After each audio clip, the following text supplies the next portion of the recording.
Hello friends, ഇതൊരു കുട്ടിയൊരു വ്ളോഗാണ് കേട്ടോ. അപ്പോൾ ഞാനുണ്ട്, അശ്നേട്ടുണ്ട്, പിന്നെ എൻ്റെ കസിനും അവരുടെ അച്ഛനമ്മയൊക്കെ ഉണ്ട് കേട്ടോ. ഒരു 2 മണിയൊക്കെ ആകുമ്പോഴാണ് ഞങ്ങൾ ഇറങ്ങിയിട്ടുണ്ടായിരുന്നത്. ഞങ്ങൾ ജൂൺ 29-നാണ് കേട്ടോ പോയിട്ടുണ്ടായിരുന്നത്. കാരണം ജൂൺ 30 വരെ അവിടെ സ്ത്രീകൾക്ക് പ്രവേശനം. നല്ല തിരക്കുണ്ടായിരുന്നു. ഫുള്ള് കർണാടകക്കാരായിരുന്നു ഉണ്ടായിരുന്നത്. ഞങ്ങൾ രാവിലെ കുളിച്ചിട്ടൊക്കെയാണ് വന്നിട്ടുണ്ടായിരുന്നത്. എന്നാലും ജസ്റ്റ് ഒന്ന് പുഴയിലൊക്കെ ഒന്ന് ഇറങ്ങി. എല്ലാവരും മുങ്ങി കുളിച്ചിട്ടുണ്ടായിരുന്നു. ഞാനിവിടെ മുങ്ങി കുളിക്കാൻ നിന്നിട്ടില്ല. കുറച്ച് നേരത്തെ കാത്തിരിപ്പിനൊടുവിൽ ഞങ്ങൾ തൊഴുത് വേഗം ഇറങ്ങി കേട്ടോ. പുഴയ്ക്കൊക്കെ നല്ല ഒഴുക്കുണ്ടായിരുന്നു.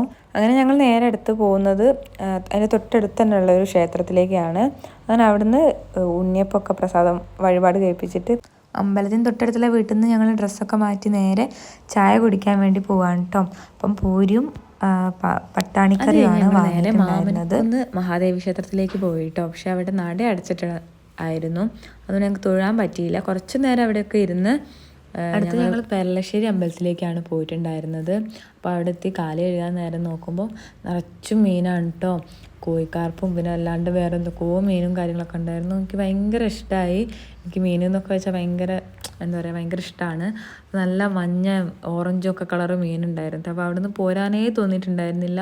അപ്പം ടൈമായ നട അടയ്ക്കാനുള്ള ടൈം ആയതുകൊണ്ട് ഞങ്ങൾ പെട്ടെന്ന് തന്നെ അവിടെ നിന്ന് ആദ്യമായിട്ടാണ് ഈ ഒരു അമ്പലത്തിൽ വരുന്നത് കേട്ടോ. അപ്പോൾ കസിനും അവളുടെ ഫാമിലിയൊക്കെ ഇടയ്ക്കിടയ്ക്ക് ഇവിടേക്ക് വരാറുണ്ട്. ഞാൻ ഫസ്റ്റ് ടൈമാണ് കൊട്ടിയൂർക്കും വരുന്നത്. അപ്പോൾ എനിക്കിത് ഒരു പുതിയ എക്സ്പീരിയൻസ് ആയിരുന്നു. നേരെ അമ്പലത്തിൽ പോയി തൊഴുത് അവിടെ കുറച്ച് വഴിപാടൊക്കെ കഴിപ്പിക്കാനുണ്ടായിരുന്നു. അങ്ങനെ കഴിപ്പിച്ച് അവിടുന്ന് സർപ്പബലിൻ്റെ പ്രസാദമൊക്കെ കിട്ടാനുണ്ട്. അങ്ങനെ അതൊക്കെ കിട്ടിയിട്ടോ. അപ്പോൾ അതൊക്കെ കഴിച്ച് വീണ്ടും ഞങ്ങൾ ആ കുളത്തിൻ്റെ അടുത്തേക്ക് പോയി. മീനെ കൊണ്ട് ഇങ്ങനെ കാലിങ്ങനെ കൊത്തിപ്പിക്കുന്നുണ്ടായിരുന്നു കേട്ടോ.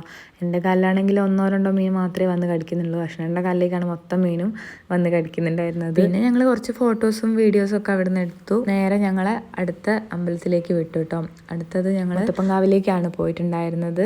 അവിടെ പോയി തൊഴുത് വന്നതിന് ശേഷം ഞങ്ങൾ ഭക്ഷണം കഴിക്കാൻ വേണ്ടി പോയിട്ട് ഉച്ചഭക്ഷണം കഴിക്കാൻ വേണ്ടി പോയി. നല്ല ടേസ്റ്റ് ഉണ്ടായിരുന്നു. വിശന്നിട്ടാണോ എന്നറിയില്ല. അത് കഴിഞ്ഞ് അശ്നാൻ തലവേദനയാണെന്ന് പറഞ്ഞാൽ ഞാൻ തലയൊക്കെ പിന്നെ ബോട്ടിങ്ങിന് പോകാമെന്ന് പറഞ്ഞു കേട്ടോ. അങ്ങനെ ഞങ്ങൾ ബോട്ടിങ്ങിന് വേണ്ടിയിട്ട് വെയിറ്റ് ചെയ്തിരിക്കുകയാണ്. അപ്പോൾ അത്യാവശ്യം വെയിലൊക്കെ ഉണ്ടായിരുന്നു കേട്ടോ. ഞങ്ങളുടെ കണ്ണൊക്കെ ഇങ്ങനെ ഇരിക്കുന്നത്. അങ്ങനെ ഒരു 10-20 മിനിറ്റൊക്കെ ബോട്ട് കാത്തുനിന്ന് ഞങ്ങൾ നേരെ ബോട്ടിങ്ങിന് വേണ്ടിയിട്ട് പോയി. അങ്ങനെ ഒരു അരമണിക്കൂർ ഉണ്ടായിരുന്നു കേട്ടോ ബോട്ടിങ്. 50 രൂപയേറ്റനാണ് ടിക്കറ്റ് ചാർജ് വരുന്നത്.